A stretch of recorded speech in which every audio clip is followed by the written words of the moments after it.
Good morning, my dear student, teachers and parents. I am always praying for your healthy and happy life. और बच्चों का जैसे different topics पे उनके parents का क्वेरीज रहती हैं और जो भी मेरे पास इंफॉर्मेशन होती है, एक्सपीरियंस और क्वालिफिकेशन जो किसी फील्ड में हमारा रहता है नॉलेज, वो उसके हिसाब से मैं शेयर करता रहता हूँ।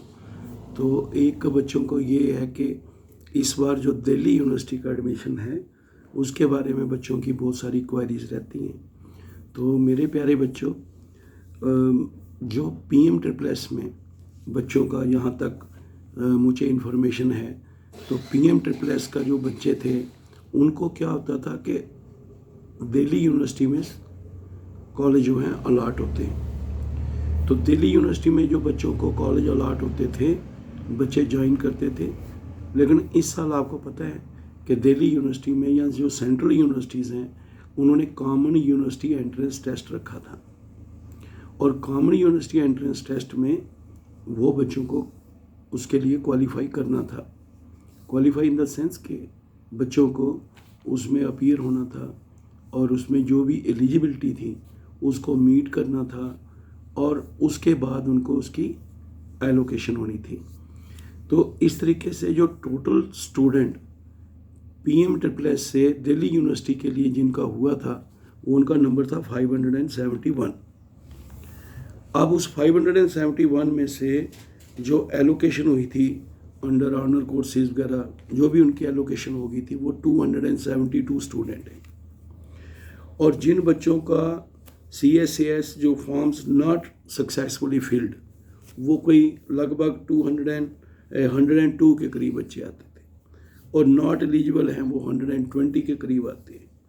और जिन बच्चों को कहा गया कि आप फॉर्म भरिए BA प्रोग्राम के लिए वो कोई 65 के करीब आते, और जिन्होंने फॉर्म ही नहीं भरा वो 2 के करीब आते थे, और रॉन्ग फॉर्म नंबर जिन्होंने भरा हुआ था वो 10 के करीब आते। तो इस तरीके से ये क्लासिफिकेशन है 571 स्टूडेंट की।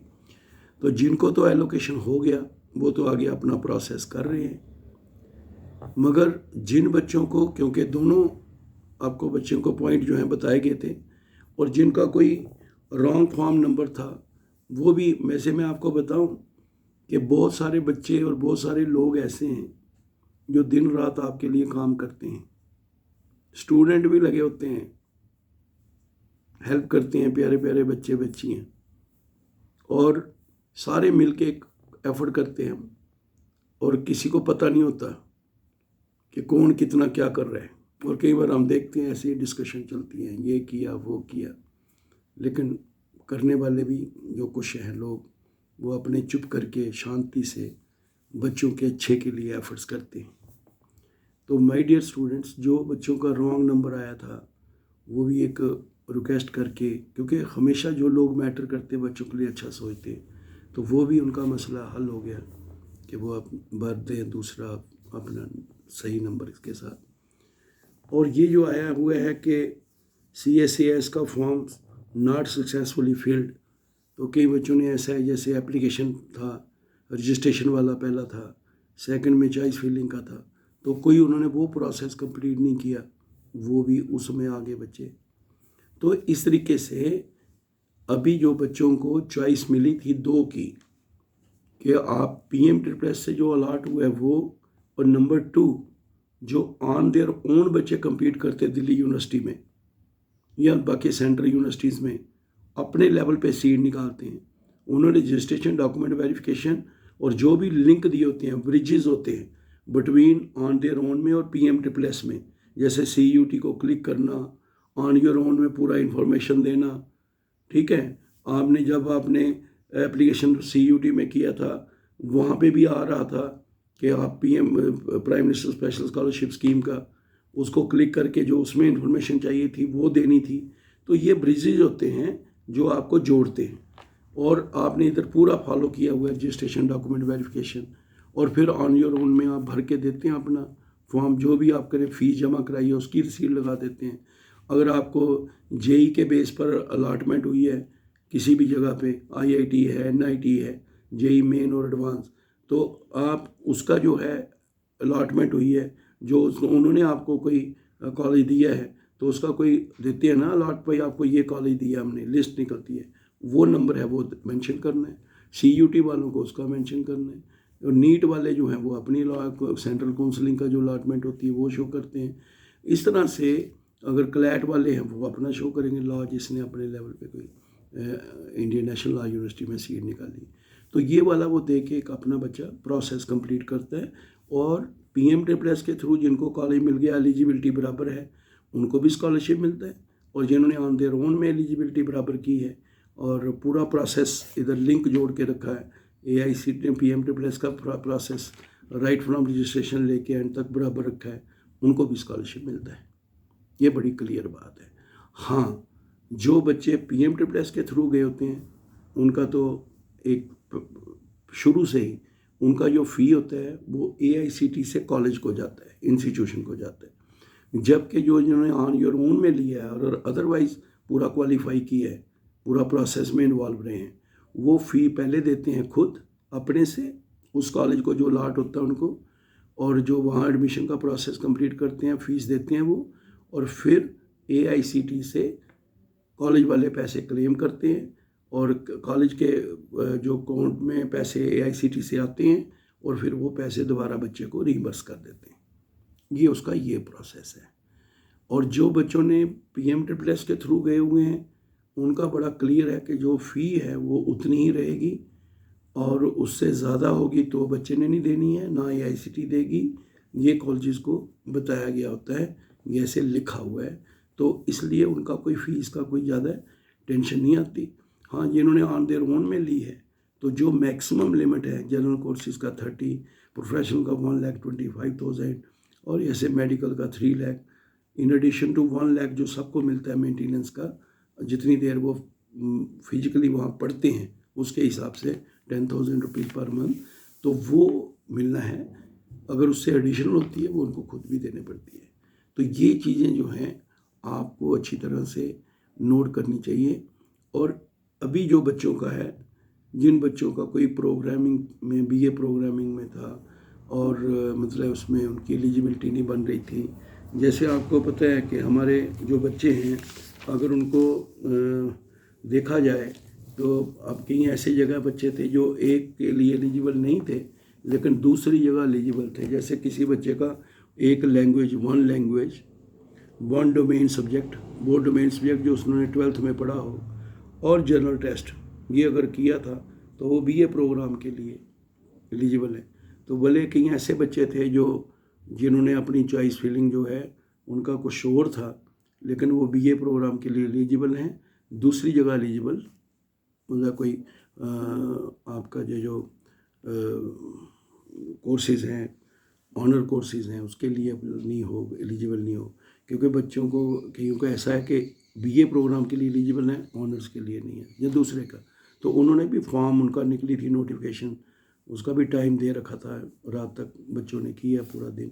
तो वो वाले जिन्होंने किया है तो आज जो है जो लिस्ट है, कल लिस्ट निकल गई है, सेकंड मेरिट लिस्ट जो है, शेड्यूल जो चल रहे हैं वो अपने शेड्यूल के हिसाब से चल रहे हैं। आपको पता है ये ऑलरेडी नोटिफाई हो चुका है कब कब क्या निकलना है। अब PMSSS के बच्चों का अपने हिसाब से चल रहा है और आज जैसे कोई इन्फॉर्मेशन होगी आपके साथ शेयर करेंगे। और वैसे इतना ज़्यादा एकदम टेंशन में मत हो जाया करो। बच्चे फिर ऐसे डिस्कशन करते हैं कि अब जीने का फ़ायदा ही क्या है, थोड़ा इंतज़ार करना चाहिए। कभी कभी ऊपर वाला ऐसा भी करता है कि अंधेरे के बाद रोशनी हो जाती थोड़ी सी, ठीक है। तो हम दुआ ही कर सकते हैं ऊपर वाले के कि बच्चों के लिए आगे अच्छा ही हो, और अच्छा हम उम्मीद करते हैं अच्छा हो। तो ये उन बच्चों के लिए बता रहा हूँ। नंबर 2 है जिन बच्चों की बाकी PMSSS वाला जो है वो बच्चे बहुत सारे सवाल पूछ रहे हैं, नेक्स्ट राउंड होगा क्या होगा, तो बच्चे वो प्रोसेस तकरीबन जो मुझे अपनी एक्सपीरियंस और नॉलेज से लगता है वो क्लोज़ है। और अभी बच्चों की जॉइनिंग वाला भी जो है तकरीबन जहाँ था क्लोज़ के चैप्टर हैं। और अब बच्चों को अपने डॉक्यूमेंटेशन में लगना चाहिए। और बहुत दिल दुखी होता है मेरा भी, सच्ची बात तो, कि बड़े प्यारे प्यारे बच्चे जो डिज़र्व करते हैं। अभी एक मतलब हमारे कठुआ डिस्ट्रिक्ट के बहुत सारे बच्चे हैं, अनंतनाग के बहुत सारे बच्चे, कुपवाड़ा के, है ना, लेह कारगिल से, जो बच्चों को कई बार इन्फॉर्मेशन नहीं मिलती या तो उनको कोई इन्फॉर्मेशन नहीं मिलती, या फिर उनको कोई समझाने वाला नहीं होता, उनको गाइड करने वाला नहीं होता, या फिर यहाँ वो जाते हैं फार्म शाम बाकी काम करने, वो अपनी मर्जी कर जाते हैं।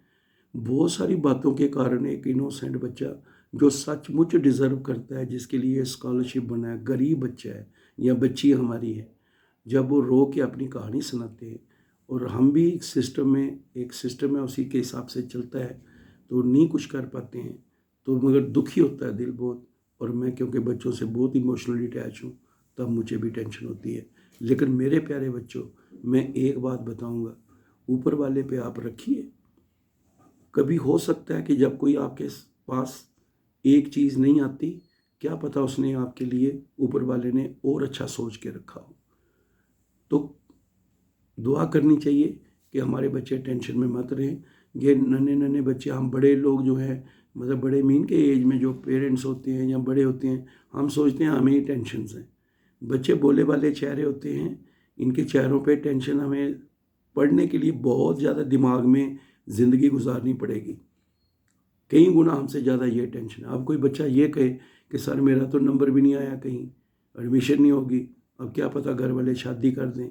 हमारे तो 10th के बाद बच्चों का, मुझे इतना फील होता है, 10th के बाद बच्चों की शादी कर देते हैं, 12th के बाद बच्चों की शादी कर देते हैं। बच्चियाँ पढ़ना चाहती हैं, आगे निकलना चाहती हैं।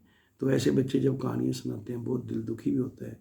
और इसके लिए हमें बहुत काम करना है, और हम भी जितना हो सकता है दिन रात इसमें लगे रहते हैं। पेरेंट्स से भी काउंसलिंग करते हैं, बात करते हैं, सारी जो इस फैमिली के साथ जुड़ रहे हैं, AJEETANGRAL PM ये मैं बार बार आपको कह रहा हूँ बच्चे, कोई सब्सक्राइब करने वाली बात नहीं है। हम तो जेब से पैसा खर्च करते हैं। सिर्फ ये इसलिए बनाया गया था कि एक बच्चों ने ही कहा कि एक कॉमन प्लेटफॉर्म बना दो सर, जो अपनी दुख सुख की बातें हम आपस में बैठ के करते हैं। बच्चे मेरे से करते हैं, मैं उनसे करता हूँ, और हम मिल के फैमिलीज आपस में डिस्कस करते हैं और आपको बेस्ट बताने की कोशिश करते हैं। All the best, God bless you. आप 9419144030 पे व्हाट्सएप पे मैसेज भेज सकते हैं। उसका जवाब देना कई बार सारा नहीं पाता है। जो पॉइंट्स लेके जिनका मुझे पता होता है मैं वीडियो डाल देता हूँ, और कॉल का तो अटेंड नहीं हो पाती है। हाँ, अब कई जगह पर आगे पीछे से बच्चे करते थे, तो फिर वो हमने जो है वीडियो कॉल होती है, जो भी वीडियो कॉन्फ्रेंसेस बच्चों के ग्रुप्स की चलती है, या कोई बच्चा पूछना चाहे उसका हम उसी वक्त उसको जवाब देते हैं, क्योंकि हमें पता होता है हमारा स्टूडेंट बोल रहा है, और वो तो हमारा फैमिली मेम्बर है, हम भी उनके घर के परिवार के मेम्बर हैं। सो माय डियर स्टूडेंट्स, आपको फिर मैं कह रहा हूँ, AJEETANGRAL PM सब्सक्राइब करके रखें, ताकि मुझे एक पॉइंट बार बार एक्सप्लेन ना करना पड़े। जैसे एग्ज़ामिनेशन फ़ीस है, 50 कॉलें जो हैं मतलब आ जाती हैं लगातार, कि बच्चा पूछता है इसका क्या होगा, इसका I have to repeat the same point again again. मुझे बताना पड़ता है भाई एग्जामिनेशन फ़ीस AICT देती है, and it is a part of the academic fees. फिर बच्चों बेचारों को भी बड़ी परेशानियाँ होती हैं। कोई कहता है इसका सबूत दो, कोई कहता है नोटिफाई कहाँ हुआ है। बड़ा उनके लिए भी मैं सेपरेट बनाया था, पहले भी बताया था कि भाई अगर बच्चा कह रहा है तो जो कह रहा है आप करो, अगर होगा यस तो ऊपर से मिल जाएगा, नहीं मिलेगा तो नहीं मिलेगा। सो ऐसे बच्चों के जो है ना, इसलिए आप यहाँ पे कॉमन सुन लिया करो, ताकि जो बाकी टाइम बचे हम आपको कोई नया पॉइंट बता दें।